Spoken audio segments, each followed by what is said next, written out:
I want you to turn with me to this powerful scripture that I read, and it's concerning our teaching today on the vision series that we are on. Remember, our topic of this series is vision, the key to fulfilling your life's purpose. Amen? Amen. Jeremiah 29:11 says, "For I know the plans I have for you, declares the Lord, plans to prosper you and not to harm you, plans to give you hope and a future." We wrote down 5 different things that we've been visiting on a continuous basis. Who am I is number 1. And we can equate Ephesians 1:5, Genesis 39:2 through 6, and Genesis 39:21 through 23. Number 2, amen. Where am I from? Where am I from?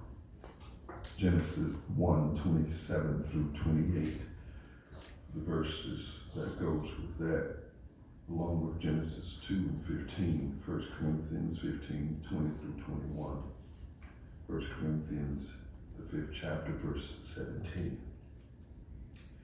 And number 3, why am I here?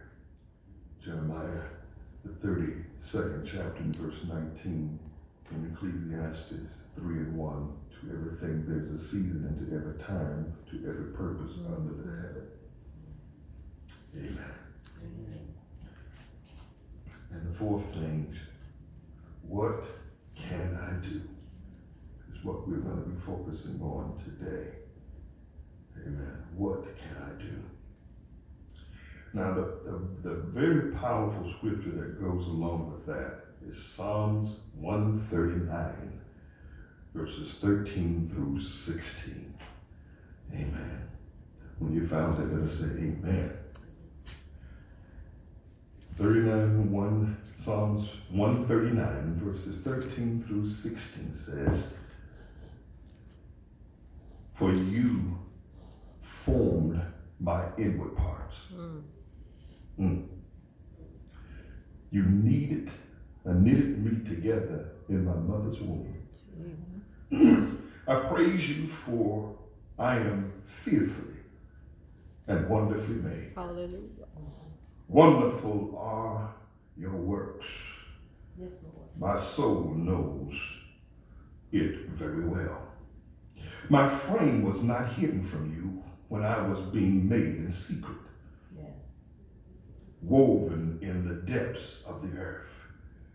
Your eyes saw my unformed substance. In your book were written, every one of them, the days that were formed for me, when as yet there was none of them." Wow.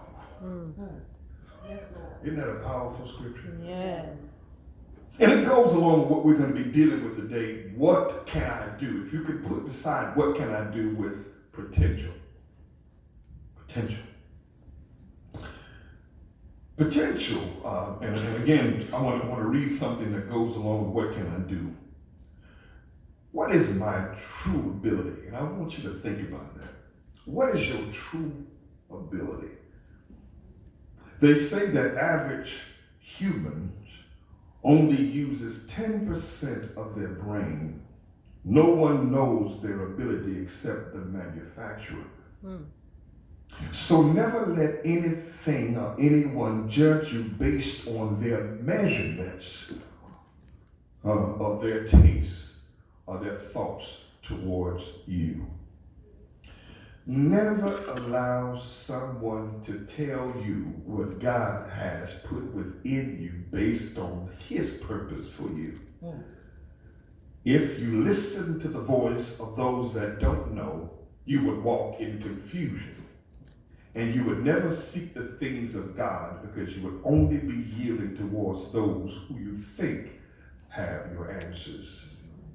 We have to even be very careful with what we take in and what we study and what we hear, because it can sound good or sound like it's promoting or supporting what God has given, when we have to know that there's an enemy that walks about seeking whom he may devour. And that is found in 1 Peter, the 5th chapter, starting at verse 9. And so he says, for us, my sisters and brothers, to be sober and to be vigilant, because your adversary, as a roaring lion, walks about seeking whom he can devour. Yes. And we can put destroy in that devour. I've said it often, and I will constantly say it, that the enemy is playing for keeps, and we're playing for play. He's trying to destroy us, and we think he's playing games.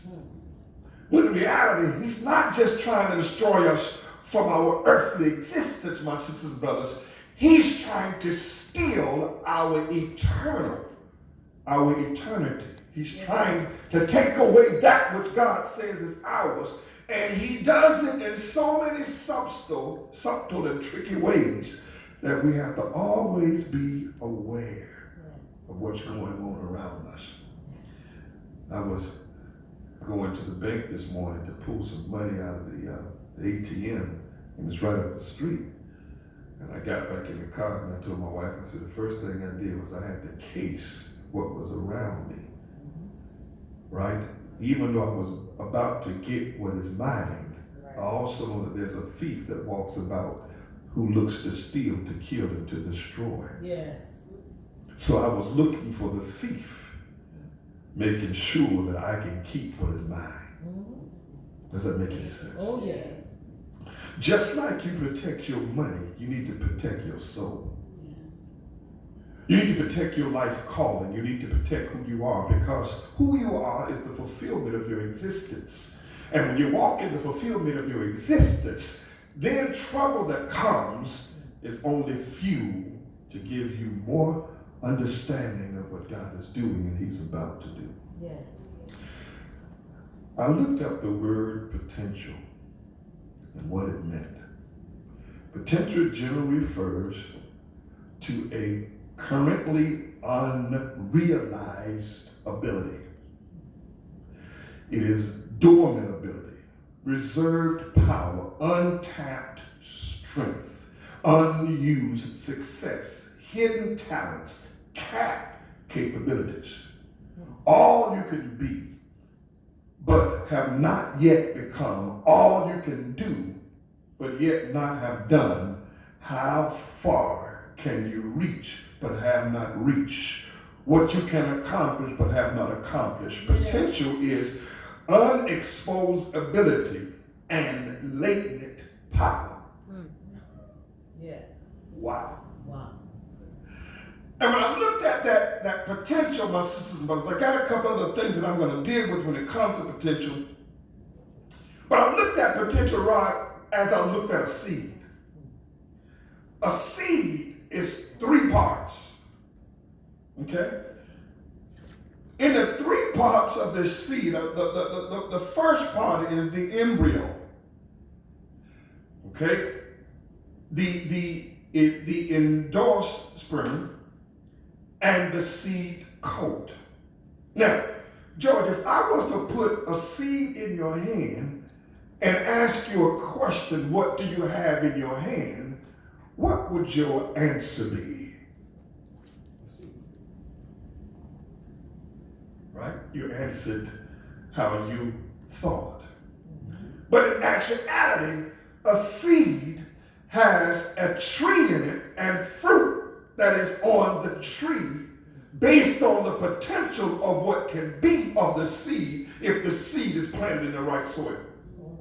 Yes. Yes. Isn't that something? Mm-hmm. So most of us, if we are not careful, we will walk around as seeds, never reaching the fullness of who we really are, because we cap ourselves with the things that we have not done yet. Or in some cases, don't even see ourselves doing, because we just can't see that far.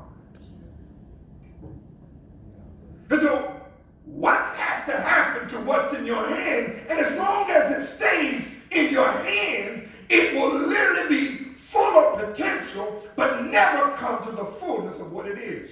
Yes. And everything that God made, he put seed in it for reproduction purposes. Yes.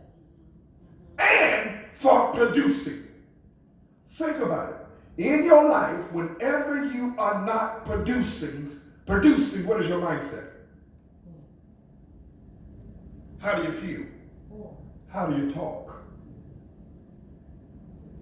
That means, my sisters and brothers, if we are only concentrated on where we are right now and can't see ourselves any further than where we are right now, we have smothered and covered and capped what we can be because we think that we cannot be anything different because of my circumstances right now. All right, preach, Pastor. Yes. Yes. And that's what holds us back. And people add to that because they're constantly saying, how you going to do this? When you're sitting there trying to tell them your dreams, and you're sitting there trying to tell them what you desire, you're sitting there trying to tell them what you can do, and they're saying, how can you do that if you don't have any money? All right now. How can you do that when you don't have any people? How can you do that when you are in a circumstance that you are? You have to realize that circumstances really can act as incubators for the growth of your potential. Yes. Right. Yes. And the very things that we refuse to go through are the very things that God is trying to use to cultivate your seed so it can break the embryo. But you have noticed there's another part of the seed that sometimes we don't talk about, right? And that's the other endorsement. You know what that is? That is the food to the seed. And get this, the shell is only to protect what is in the seed until the seed is planted in the right soil. Yes, yes, yes. And just like when the word of God is being ministered to you, you have to make sure it goes into the right, not the right ear, but the right soil, the right heart, the right mind, the right mindset. Because when it does that, then there's this thing called cultivation. Cultivation means that even though it's in the right soil, I have to make sure that it gets the right nutrients. I have to make sure that it gets water. I have to make sure that when it breaks the blade, that it gets the sun that is supposed to give it the strength and the ability to even break even more. But notice this, my sister, brother, in a seed, when the seed breaks the shell, George, then the roots goes down and the blade goes up. Now, why is that important? Not only being put in the right soil is important, but when that seed breaks the shell, being in the right soil will give it what it needs in order for it to produce. Yes. Amen. Yes. And when it gets what it needs to produce, that means it has to endure the weather and the time that it goes through in order for it to produce. But once the seed is fully developed, then the fruit that comes from it has seed on the inside of it. So that means, my sisters and brothers, you are not just one part of the vision. All right. You are multiple visions. Yes. And you are multiple purposes. Yes, Lord. That literally not only changes at times, but it has to change in order for it to position you to where you need to go next. Yes. All right now. Can I get somebody? Yes. Sometimes, my sisters and brothers, we have to get to the point where we have to move on from people, places, and things in order for some more seed to be planted in us, so the seed can be planted in the right grounds in order for it to continue to produce what it's supposed to produce. Yes, Lord. Yes, Lord. Yes, Lord. When we don't learn how to move, we can literally stay in a place longer than we're supposed to stay in a place because we're used to where we stay, and God's saying that that's not your permanent address. All right now. You got to learn how to every now and then change your address.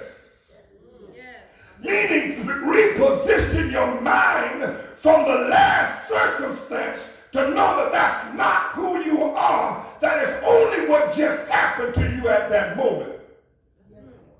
Learn how to keep moments into moments. Yes. And stop making them situations for permanent addresses. Yes. Because when we learn how to do that, my sisters and brothers, we're going to learn that the growth process is tedious, but yet it's very rewarding. And we are children of the Most High God, not circumstance children because of where we lived and where we came from. We're children of God.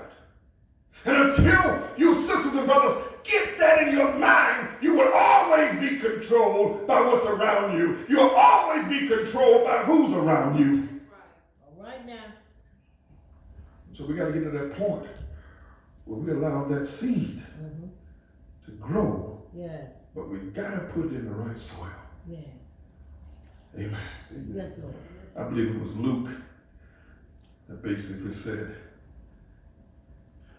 there are different types of seed and where they're planted. There is the wayside seed, right? It's planted, but it falls on something hard. Because see, if a seed can't penetrate the ground, then a seed can't receive the nutrients that it needs in order for it to produce. So that first seed fell on that hard ground. That hard ground, as you heard it, and it sounded good, but you didn't do nothing with it. And when you didn't do nothing with it, it stayed on the top of the ground because it never penetrated.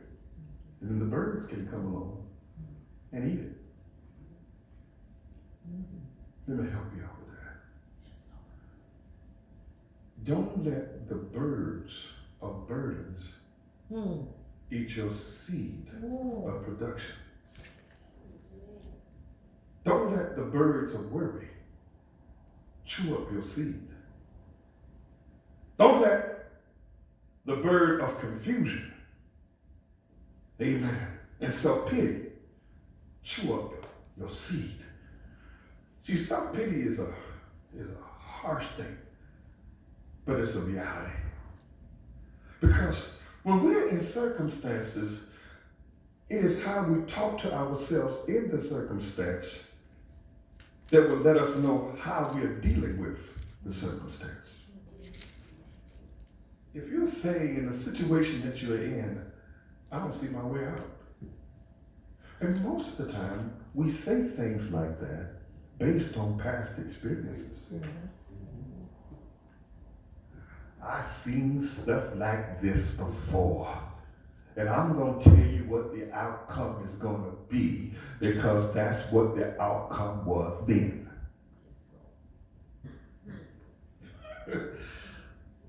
But when we learn again how to keep things in moments and know that moments are just happenstances, they are not complete circumstances. Yes, Lord. That is just something that has happened right then. If we learn that, sometimes even what things people say to us, sometimes it is out of ignorance, and sometimes it is not to be taken with a grain of salt. It is basically to be ignored and flushed out. Can I? There's some things that my parents said to me in moments. Didn't tell me that they didn't love me, but it only told me that they were frustrated at the time, and they only spoke to me out of their frustration. But they did not disconnect me from their love. I wish I'll get that. You got to realize this, that if a person is in a habit of doing what is right and talking to you when it's right, And yet, in a frustrating moment, they say something, but yet that is not their practice. Stop making their moments their practice when it was just a moment. Because sometimes we can dismiss ourselves sometimes from the right person and end up hooking up with the wrong person because of one thing that we thought that right person said that didn't coincide with how we believed and what we thought. Go ahead, brother. All right now. Yes, sir. Yep. Yes. Sometimes you can let go something profitable and get something that will destroy you simply because of how it looks. Thank you. Can I get somebody? Because it looks right don't mean that it is right. They say the grass is greener around on the other side. I say it may be greener for some reasons. One of the reasons it may be green because it may be over a septic tank.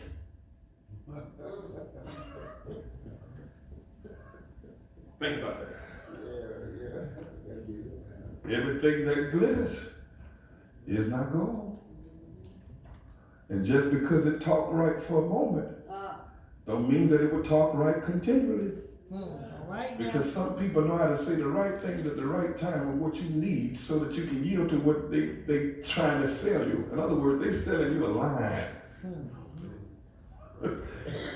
You have to be careful listening to lines, because lines are lies and cover-ups from the reality of who that person really is.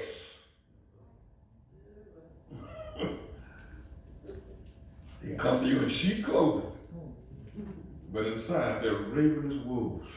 Yes. They're ready to pounce. Yes, Lord. They're ready to destroy.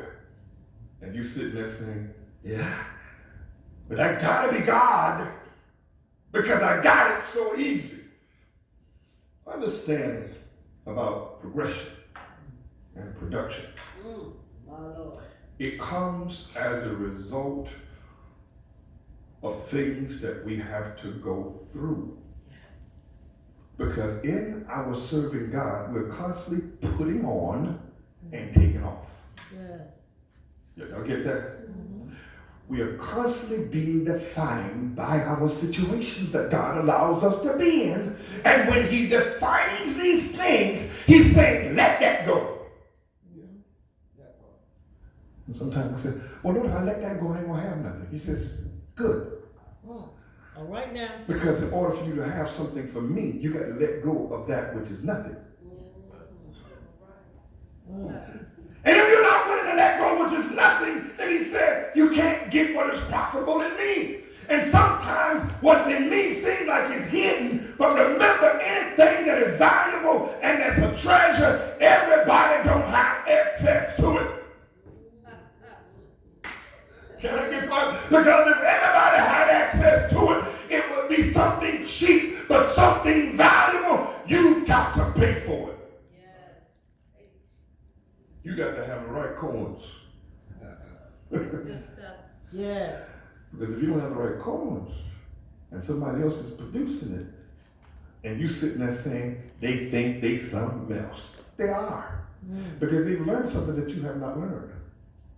They learn to say that it doesn't matter where I came from, it doesn't matter who I am, it matters where I'm going. And that's where I'm going right there. Now, I tell people oftentimes, you can see the few people that are in here right now and say, well, that's JRCA. I said, that's not JRCA ministry. That's what we see right now. We're going through what we're going through now to get to what God wants us to get. And our promised land is not to have a lot of people. Our promised land is for a lot of people to be added to the kingdom of God. Yes. Can I get somebody? Yes. So that's what we're going. And even some of us, it's the jobs that we are right now. Stop allowing those bosses to make you think that that's the only thing that there is, because my education only goes so far. Come on, somebody, if you have your own business, it's not about your education. It's about your vision. It's about your potential. It's about your purpose. It's about your willingness. It's about your desire to say that I am transcending what the world said that I have to be successful. And I'm hunkering down to God for God to tell me what I need to do to be successful. Yes. Yes. My Lord. Yes. Jesus. Yes. Thank you, Lord. Sometimes education don't teach you how Yes. to own a business. Education sometimes teaches how to be a good employee. That's right. Can I get somebody? And some of us are content with being good employees. Hello, somebody. But when you do your own thing according to God's will, then guess what? You become the employer. You call the shots. Yeah. Based on what you feel, based on what your purpose is, based on what your will is. In other words, you can have people working for you. But if my system keeps telling me, you can't do that, you can't do that, that ain't for you. We hear it all the time from advertisement. And guess what? I don't have anything against college. I don't. But anytime somebody spends $100,000 to go to school and they never use it, that don't become something profitable. That only comes an experience to brag about. But I have no money to back up what I paid for. And so sometimes, and y'all don't take this the wrong way, sometimes it becomes a racket. Because they're getting what they're supposed to have because you're paying for it. That's right. And then they give you these ridiculous loans that are really not loans, they're cages. All And right they now. own you for the rest of your life. And I tell people this all the time. You got to get this. Some people is content with making car payments. And some people are content with owning cars. Y'all don't get that. Some people are content with paying on houses. They're not content in owning houses. Think about it. There's much freedom when you own it versus when you own it. Yes. Yes.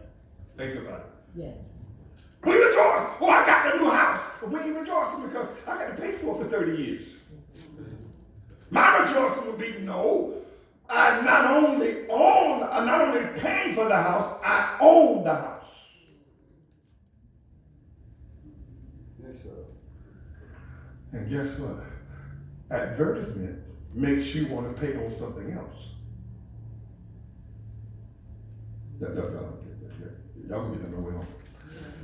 Advertisers get rich off of making you think that what you could have is not good enough. You need to have this in order for you to be fulfilled. Does that make any sense? And so we end up in our lives always owing but never owning. Isn't that something? And we are content with owing. And when you owe somebody, you are literally their slave. You do know that. God, I'm just saying. Because at any time you don't pay for it, what do they do? Pull it. Give me what's mine. We look at even the athletes who make the money that they make, they ain't making more than the owners. Oh, he gave him so many millions of dollars. Look at what he's making. And we rejoice. Oh, I made $1 million. Oh, I made $2 million. The owner said, I made $1 billion. So who owns who? Even if they make something that's ridiculous, I want to get paid more. I'll pay you more, but I'm not going to pay you more than me.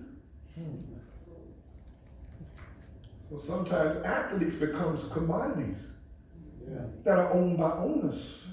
That when the owner wants to cut the contract, we don't need you anymore. Yes. I don't care how good you was, you're not good now. All right now. In other words, you are not profitable for my bottom line, so I'm going to get rid of you. And once that contract is up, guess what? Whether the player wants to sign with him or not, you can't sign if the owner don't sign off on it. Some of our employees are the same way. They get us to the point where they make us feel, you making top dollar. No, I'm making bottom dollar. And then they treat you My Lord. Like the commodity that you are. Yes, Lord. You be late one more time, and you're out here. Yes, yes. And then God says, I've been trying to teach you to let you know that I'm your source, but you don't believe that. Yes, Lord. Because you always want to be what somebody said that you're supposed to be, and you always let others dictate to you what your value is. Stop allowing people to dictate to you what your value is, Yes. and get your own value, and believe it yourself. Because if you don't believe in you, who won't believe in you? That's right. Say it again, Pastor. Say it again. You got to learn how sometimes to pat yourself on the back That's right. when nobody's patting you. Because nobody knows what you're going through like you know. Exactly. That's right. Nobody knows what you're doing like you know. Yes. Nobody knows the thoughts that you're having in the midnight hour when you can't even sleep. Nobody's there but you and God. Yes.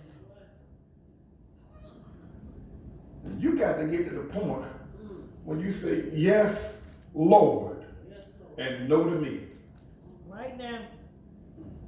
My Lord. If I would have constantly lived in my mistakes, I wouldn't be before you right now. Absolutely. Yes. If I never believed in God's promises and God's mercy and God's grace, I wouldn't be Yes. before you right now. I would be Yes. wallowing in my sorrow Yes, Lord. and worried about what people think about me. Yes, Lord. But one day, my sisters and brothers, I decided to say, I don't care what you say about me. Yes, I may have been wrong at the time, but I'm not wrong now, and I'm not living in that past no more, and I'm not going to allow you to keep me in that past, because if any man be in Christ, he is a new creature. All things are passed away. Behold, all things become new. Leave me alone. Yes, Lord. Because if we don't get to that point, 30 years down the road, we're going to be feeling the same way. Same way. Yes, Lord. Yes, Lord. And crying over the same thing. Yes. Now, if you're going to cry over one thing for so long, stop crying. Really? It's not getting you ahead. My God. You're sitting there just crying. Why you crying? I don't know. I'm just crying. Yes. Yes, For Lord. what reason? For no reason. I just felt it coming over me. So I just started. Really? If you're going to cry, at least cry with a purpose. That's not as old folks say, not dry line soap. I never heard that before. Yeah. Let's just Yes, cry. Lord. Yes, Lord. And isn't it amazing? God has put all of these promises on the inside of us, and we are still complaining. And the question is, George, about what? Yes, really. You ever stopped and thought about what you're complaining about? And isn't it amazing? The very thing that you're complaining about, 2 days later, God done worked it out. Oh, yeah. Yes, Lord. Yes, Lord. I'm sitting there, oh, God, oh, how you going to do this? Oh. And I wasn't saying God. I was like, how am I going to get, oh, Lord, how am I going to, Jesus? And I done went to bed worrying about it. Just worrying. And sometimes people, worrying doesn't mean that you have to always feel bad. Worry can be something that you always have in the back of your mind because it's not settled, and you are not settled because it's not settled. So you just constantly thinking about, how can I tie this up? How can I have this? How can I do this, Lord? I don't see how you do this. And unbeknownst to yourself, you are walking in depression and don't even know it. That's right. My Lord. Yes. And I'll tell you how you know when you're walking in depression. Yes. This is how you know when you're walking in depression. You don't have drive anymore. You don't have a desire to move forward. You don't have a desire to purpose, to do something, to complete something. You just there. I ain't got nothing to do. Yes, Lord. Yes, Lord. I ain't got nothing to do. Oh, and then, you know, when you get to that point, you start thinking of stuff to worry about. You ever been at that point? You start thinking, I'm feeling good, but I don't know I should be feeling good because things ain't always right. Y'all ever been there? Oh, yeah. You start digging stuff up. Yes, Lord. Maybe y'all didn't do it, but I. Speak to our hearts. Then I'm sitting there saying, Speak, Lord. yeah, they, Speak, Lord. yeah, there it is. Yes, Lord. That's right. Hey, God. Ain't I'm the only one. There it is right there. Oh, God. You know, and dug up a problem. Just because you used to have it. Lord have mercy. Yes, Lord. God done settled it, done put it behind you, and you done took a scuba gun, get some scuba gear, you went deep sea diving. All right now. And you swim there until you find that box. There it is right there. You bring it up to the surface. Whew. Thank the Lord. Oh, gosh. Yes, Lord. You get all that God in you. And you sitting there depressed. There used to be a time, even when you're going through your financial struggles, as we call them, we're still 100% better than we used to be, but somehow or another we feel like we are what we used to be. Hello, somebody. We have been in much tougher situations that we didn't even cry about. Now we go through we have a little spurt of victory, and then every now and all of a sudden the victory ain't so victorious, and all of a sudden, oh my God. I don't know how I'm going to make it. God said, whoa. Yes, Just a couple of months ago, you was far worse than that. As a matter of fact, this is what we have to learn. My Lord. We have to learn how to balance moments and situations. Right? Yes. Because when you learn how to Yes. balance it, you learn how to balance your emotions. Yes, sir. Yes. Because most of the time, all it is emotion. Right? There used to be a time when you was broke and you owed everybody. Yes. Y'all been that point? Yes. Broke and owed everybody. Now you're broke and don't owe nobody. And now you're crying as if you're broke and owe everybody. Now tell me the difference. See, if I'm broke and I paid everybody, that means that whatever I get is going to be a bonus. Yes, sir. Right? I'm broke, but I got food in my box. My bills are paid. Amen. I don't owe nobody. I can't even go and buy a $20 meal. Go in the refrigerator. Yes. Yes.